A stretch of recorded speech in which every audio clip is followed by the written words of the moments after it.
Mais c'est notre devoir, c'est aussi votre droit, chers téléspectateurs de la télévision diocésaine Bouizani. Salutations fraternelles et surtout bienvenue dans ce journal dont voici les principales articulations.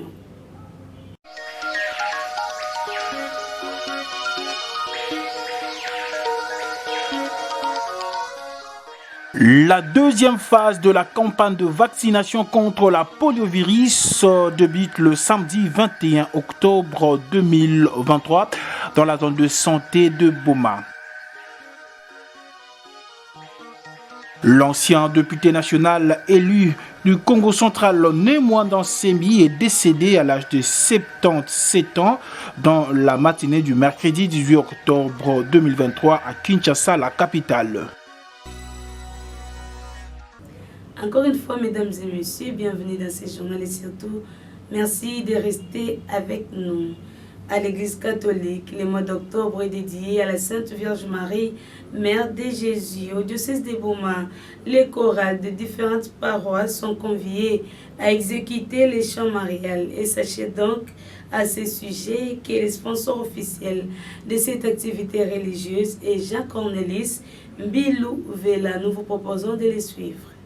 Nous avons Banza, il y a sponsorisé la chorale.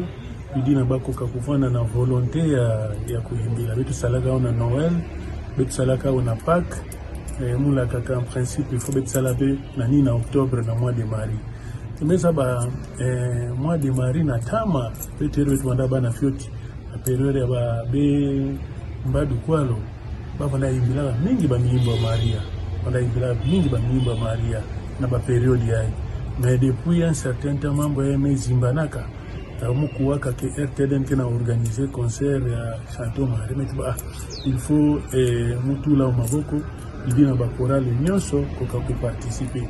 Kama ngimeza bana mangumba na betu mumosu muke choriste na mangumba na betu ba problème ke bana mingi. Lokola betu tata masana kana ba cotisation mingi tango nkaka ki mafioti kwa ngelenda sala ke ngumba ya participer na mo concours mo size.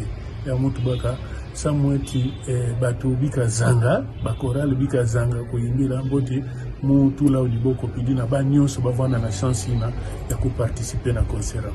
Amuke pesa concert na bakorale nyonso ba baka ba concert na valeur sama ke ba archive ke bikana lokola bitike imbila gadera Maria vetura bidina bola imbila yake kwenda tama ke tambula na baisi mingi alors tango benenga na koza imbila beno préparer miimbo ya mbote benu vuata pe kitoko bika tu batine mutimutini mebi mabani meka tu kana na wenze kana wasika nimekuiza yangu nika apply vuata kitoko idina ba image na bika na tiba ketala beto na place ya tama na baitsa tama babika mona ke beto nde bato pasie beto nde bato misère vuata kitoko ata uniforme ke le vata noir blanc na ke sala concordance idina beto bima propre beto bima kitoko etukuisa pe mingi sama ke ba archive ke kwenda titama beneza ba ke ba joura RTD me bana sadila pe YouTube international donc tibenga na yimbila mambo yake na kwenda tama mema tangwa kazengeke na putu Roma mabale kandika la play mwana kaza mungu na yimbila andika kala kusadila nzambi na ba choral c'est très bien mais ba meka mona ngeona la gomme mvanzi ka pe na kembote mingi. Organisé par les BDIOM, un briefing aux membres des cellules d'animation communautaire de la zone de santé de Boma sur la lutte contre les violences basées sur le genre. Maître Séraphin Kondé, membre de la commission justice et paix et animateur de ces briefings, en fait les points. Nous sommes en train de faire une récapitulation, n'est-ce pas, les briefings sur la prise en charge des victimes de violences sexuelles basées sur le genre. Et comme nous l'avons dit dès le départ, les violences sexuelles n'est plus une fiction. Parce qu'autrefois, on pensait que les violences pouvaient s'effectuer dans les zones où il y avait la guerre. Mais aujourd'hui, nous constatons dans la ville de Boma que les violences sexuelles sont là dans nos maisons, dans nos écoles, dans nos milieux de services et partout où nous vivons. Et si nous, en tant que population, nous ne nous impliquons pas, il sera difficile, n'est-ce pas, d'éradiquer ces fléaux pourtant presque ignobles. Voilà pourquoi nous sommes en train de sensibiliser, de former les relais communautaires qui à leur tour vont devoir sensibiliser les différentes communautés pour qu'ensemble nous puissions lutter contre les violences sexuelles parce que, comme on vient de le démontrer, il y a plusieurs conséquences et si on y prête attention, n'est-ce pas, et nous tous, nous risquerons d'être victimes. Voilà un peu en fait l'activité que nous sommes en train d'organiser, comment éradiquer et comment aussi inciter la population à dénoncer parce que nous avons compris que dans certaines zones de la ville, il y en a qui ont mis sur pied, n'est-ce pas, des mécanismes pour l'arrangement à l'amiable, alors que cela est strictement interdit par la loi en la matière. Nous attendons d'eux d'abord qu'ils comprennent d'abord eux-mêmes c'est quoi les viols ou les violences sexuelles, quelles sont les conséquences qui en découlent et comment mettre une barrière, n'est-ce pas, à ces fléaux. Et si et à leur niveau, ils savent dénoncer, ils savent sensibiliser, nous pensons qu'avec l'apport de la population, tous, nous pouvons mettre fin à ces fléaux. La deuxième phase de la campagne de vaccination contre les poliovirus va débuter le samedi 21 octobre 2023 à la zone de santé de Boma. Le médecin-chef des zones de santé, Dr Serge Tamba, en parle au micro de nos reporters. Nous sommes en plein préparatif de la campagne contre le poliovirus, la deuxième phase. Vous savez qu'il y a quelques mois passés, nous avons vacciné, pour le bien de nos enfants, nous avons procédé à la campagne, à la première phase, toujours contre le poliovirus. Alors, cette campagne devait avoir déjà lieu, mais suite à la grève des professionnels de santé et des infirmiers, et cette campagne a été repoussée. Mais la grève, c'est vrai, elle n'a pas encore pris fin, mais comme c'est une activité communautaire, nos enfants ne doivent pas souffrir de cette grève ici, ne doivent pas subir la grève. Nous avons cherché un plan B pour faire bénéficier à la communauté, à nos enfants, cette vaccination, cette campagne ici. Ce qui fait que aujourd'hui nous sommes en train de former les coordonnateurs des aires de santé, c'est-à-dire les personnes qui vont coordonner les aires de santé à la place des infirmiers qui sont en grève. Et nous allons former demain les vaccinateurs, c'est-à-dire ceux-là qui vont donner les vaccins aux enfants. Et les samedis, nous allons procéder au lancement. On va lancer les samedis, ça sera aussi considéré comme notre premier jour de la campagne, parce que la campagne va durer 3 jours, samedi, dimanche et lundi. Là, nous sommes déjà en train aussi de mettre les communiqués, de rédiger les communiqués que nous allons lancer dans différentes églises, dans des points chauds, pour que les gens puissent lire. Donc, nous demandons à la population de sortir les enfants, de faire bénéficier à nos enfants, excusez-moi, de cette vaccination qui va devoir avoir lieu dans quelques jours. Et demander à la population de mettre à notre disposition les enfants qui doivent bénéficier de cette vaccination comme on l'avait fait il y a quelques mois passés. Ici, c'est la deuxième phase, mais la première phase était déjà passée. C'est contre ce que nous appelons à Kikongo Buka-Buka, maladie à Buka-Buka. Revenons à l'Institut supérieur technique commercial pour suivre les mots du secrétaire général académique de cet alma mater, Jean-Marie Kiambiavanga, à l'endroit des étudiants, mais aussi des invités lors de la cérémonie de collation des grades académiques. Propos choisis pour vous par Gisèle Ngoy. En ce jour mémorable où nous célébrons la cérémonie de collation des grades académiques des non-finalistes, ainsi que la clôture de l'année académique 2022-2023, qu'il nous soit permis, avant toute chose, de rendre grâce au Seigneur Dieu Tout-Puissant, maître des temps et des circonstances, qui nous a permis de nous réunir en ce jour et en ce milieu. Dans le souci d'aller toujours de l'avant, le comité de gestion de l'ISCC Boma ne cesse de lancer des initiatives cherchant à imprimer à l'institution une image ne pouvant cacher sa crédibilité.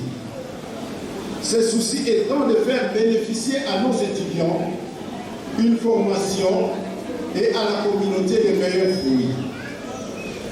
Monsieur le maire de Bouma empêché, Monsieur le membre du Conseil urbain de sécurité, Monsieur le membre du corps académique et scientifique, distingués invités en vos qualités et titres respectifs, chers lauréats, Madame, Mademoiselles et Messieurs, depuis 2 ans, le gouvernement de la République, par le biais du ministère de l'Enseignement supérieur et universitaire, ayant mis en vigueur un nouveau système d'enseignement, le LMD, dans le but d'aider l'apprenant d'allier la théorie à la pratique, a amené au sein des institutions universitaires une autre approche d'enseignement basée beaucoup plus sur la recherche et mettant l'étudiant au centre de la formation.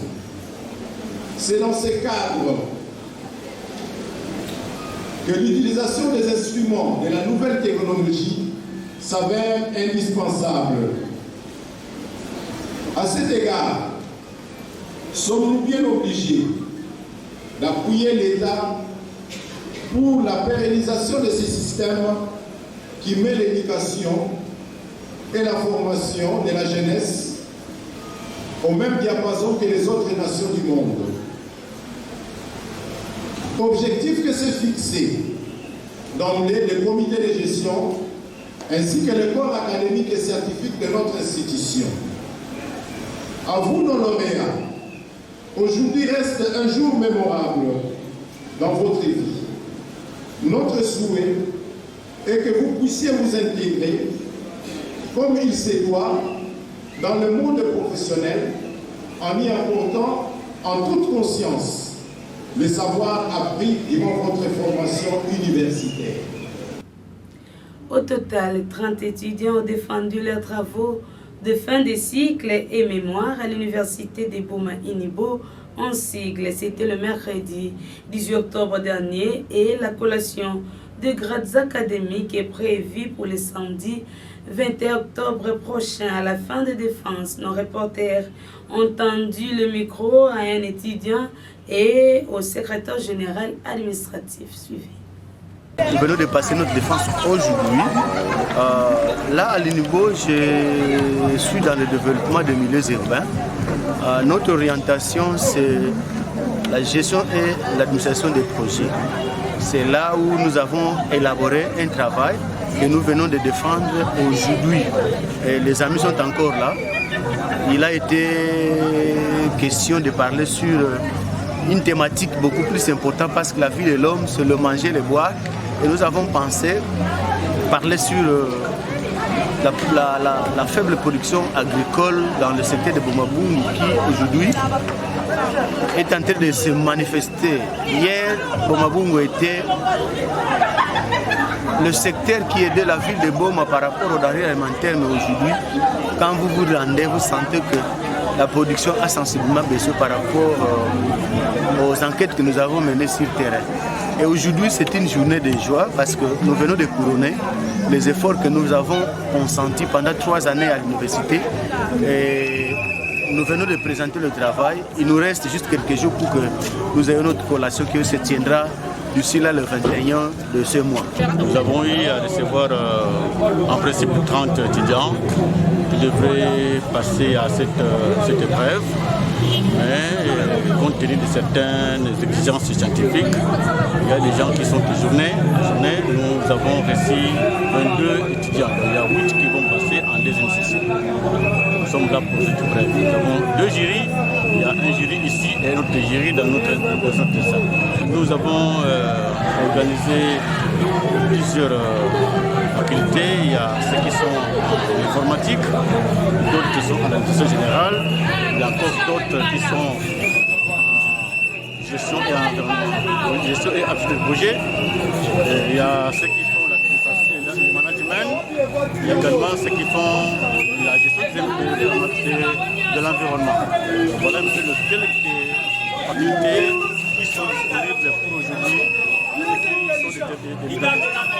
Ouvrons à présent la page noire. L'ancien député national élu au Congo central, Némanda Nsemi, est décédé à l'âge de 77 ans dans la matinée du mercredi 10 octobre à Kinshasa.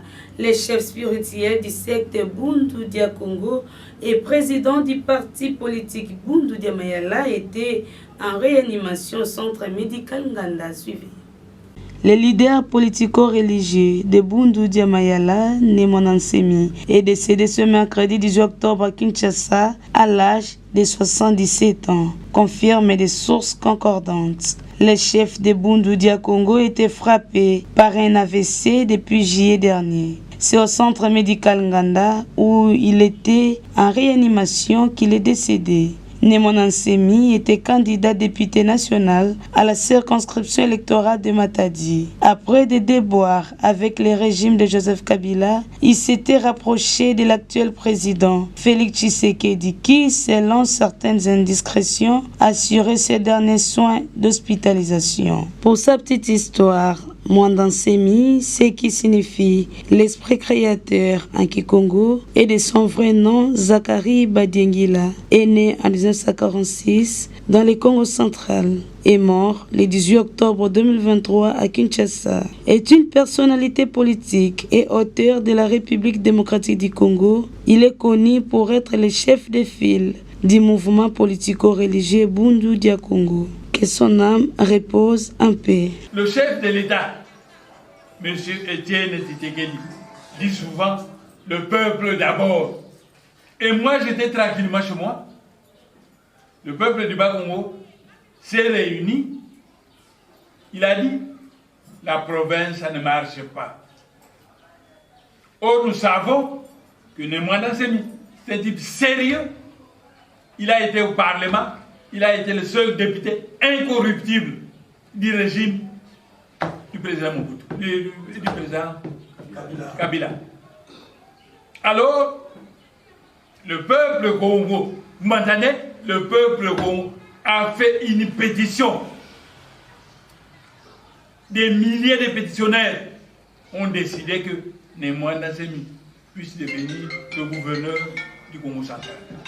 Que retenir de l'ancien député national élu au Congo central, Némanda Nsemi, et chef spirituel du secte Bundu Dia Mayala, Némanda Nsemi, qui a tiré sa révérence le mercredi 18 octobre dans la matinée. Tentative de réponse avec le président de l'ENEH, Maître Mercure Touati. Nous faisons ce témoignage par rapport au décès de Némanda Nsemi. Ce n'est pas parce qu'il vient de mourir qu'on va inventer des histoires, mais c'est quelqu'un qui était un grand esprit. Et l'annonce de son décès, pour nous, ça nous attriste et c'est une grosse perte pour le Congo. Parce que moi particulièrement, j'aimais beaucoup lire ses ouvrages, ses dépliants intitulés Congo Dieto. Et aujourd'hui, Némanda Nsemi, c'est quelqu'un qui avait plusieurs dimensions. C'est un grand scientifique, un religieux et un grand panafricain que nous venons de perdre, qui tenait beaucoup à la défense de la culture Congo et de la race noire. C'est quelqu'un qui était pétri de sagesse. Je peux même me rappeler de quelques-unes de ses célèbres citations. Mvoilangani, Kalendi Mansa, Mvoilanganiko. Donc c'est quelqu'un qui aime nous rappeler qu'on ne peut pas mettre fin aux désordres par les désordres. C'est quelqu'un qui aime nous dire que Didi Okudindudi, Lundila, va fum. C'est quelqu'un qui aime nous répéter que malheur à ceux qui comprennent en retard. Et nous osons croire que cet héritage sera pérennisé et nous qui sommes encore jeunes, à nous de nous inspirer de son côté positif pour pérenniser son combat. Et nous osons croire que les Congolais de manière générale et les Bas-Congo en particulier, nous allons lui rendre un hommage digne de son rang, parce que c'est quand même quelqu'un, même sur le plan politique, qui avait vraiment un ancrage et une personnalité. Quelqu'un qui se fait élire à Luozi, mais en même temps à Kinshasa. Et avant même de mourir, il s'est présenté candidat à Matadi. Donc c'est vraiment un personnage emblématique qui vient de nous quitter. Et nous ne pouvons garder qu'une pensée pièce par rapport à tout ce qu'il a été sur la terre des vivants. Un message d'hommage à Némanda Nsemi. Il s'en est allé, il aurait rêvé, il est tombé les armes à la main, lui dont le rêve était de voir les retours à la gloire de la force d'un peuple vaillant qui a résisté à la barbarie et à l'oppression aveugle du bourreau colonisateur. Il aurait rêvé arrêter l'hémorragie de l'inertie des fissures qui ont laissé la place à l'énergie de la haine et de l'eau amère des divisions récurrentes et ambiantes, ainsi que de l'égoïsme égocentrique. Un rêve noble, rage de colère et de fureur, il jugeait inacceptable la descente vers l'océan des affaiblissements d'un peuple jadis noble qui a accueilli les colons gloutons. Prêt à tout pour cette noble cause, de Bundu dia Congo à Bundu dia Mayala, la lutte n'a pas changé de couleur. Rien n'est trop pour une noble cause. Incompris, ces frémissements assortis de la rage face aux atteintes à la justice et ces francs rugissements face à l'alternation étaient tantôt incompris, tantôt ignorés. La nostalgie de son puissant empire Congo, anéanti dans les oubliettes de l'histoire, ne l'aura jamais quitté et fit l'âme de son combat acharné. Adieu, vaillant héros, adieu, Mbuta, ton combat pour l'unité et l'amour restera gravé en lettres d'or au panthéon de l'histoire. Léopold Mbadou, écrivain, gouvernance et éthique. Là, c'est un communiqué émanant du ministre provincial des ITPR, Léopold Mbadou, depuis Matadi. Voilà, mesdames et messieurs, c'est par ces communiqués nécrologiques que nous mettons un terme à ce journal. Mais pour tous ceux qui nous ont pris en cours d'édition, place à présent au rappel des titres.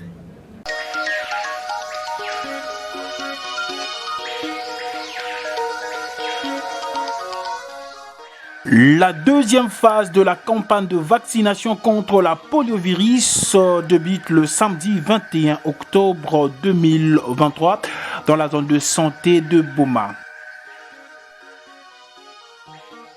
L'ancien député national élu du Congo central, Némoidan Sembi, est décédé à l'âge de 77 ans dans la matinée du mercredi 18 octobre 2023 à Kinshasa, la capitale. Voilà, mesdames et messieurs, c'est par ici que nous tirons complètement les rideaux de ce journal. Derek Elengesa qui a connu la réalisation et la production de l'ingénieur Crépin Ngomba. Vous, mesdames et messieurs, merci de votre aimable attention et surtout, bonne suite de programmes sur la chaîne de l'Église catholique.